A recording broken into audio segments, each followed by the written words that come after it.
Now turning tonight to a tragic story in Portland. Police say 2 teenagers died from what's believed to be fentanyl poisoning.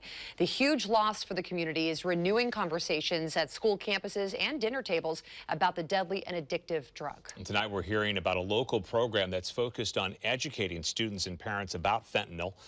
Fox 12's Connor McCarthy has much more and is hearing from a school resource officer about what he's seen. The tragic death of 2 Portland Public School students has touched many people here in the metro area. I talked to one school resource officer with the Gresham Police Department, and he says educating yourselves and your family about fentanyl is just as important nowadays as educating yourself with alcohol and tobacco use. It only takes a dose smaller than a penny to be deadly. Fentanyl in the hands of kids and teens is a topic of conversation again after 2 local teens died from pills that were believed to be laced with the drug. It's really concerning, and what we just do our best to educate parents and staff to know what to look for. Jerome Sweezy is a school resource officer in the Gresham Police Department.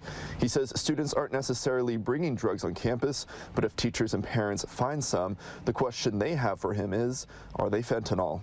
As a regional school resource officer, I get calls from adults in the community and other schools that don't have school resource officers calling me with pictures of pills that they've seized and having questions about how they should handle them. Just this past December, he says a picture of pills that were taken from a student did in fact test positive for fentanyl.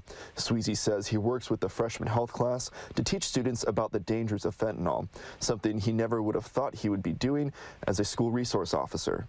I've been a school resource officer for over 12 years, and what I used to see was alcohol use. You know, we'd be worried about that, tobacco use, and things have changed definitely. In the Beaverton School District, they're approaching the 1-year anniversary of the launch of their Fake and Fatal campaign, a mission by the district to educate their community about fentanyl after the death of one of their students, Cal Epstein. All our students receive drug education in their health classes, but now there's a specific curriculum that has to do with fentanyl awareness. So all our middle schoolers and high schools are hearing that every year. Shelley Bailey Shaw, a spokesperson for the district, believes Fake and Fatal has done its job reaching students and families over the last year, but she says that this education needs to be reiterated on a yearly basis. She says the lesson plans from Fake and Fatal are available for everyone, and schools across the country have been reaching out. We're more than willing to share in hopes that the word gets out to those who need to hear it. If a student is experiencing an overdose on campus, Bailey Shaw says there's at least 1 staff member on every Beaverton school campus that is trained to use Narcan. That's the drug that reverses the effects of an overdose. Officer Sweezy tells me he also carries Narcan on him just in case the worst case scenario does happen at his school. In Gresham, Connor McCarthy, Fox 12 Oregon.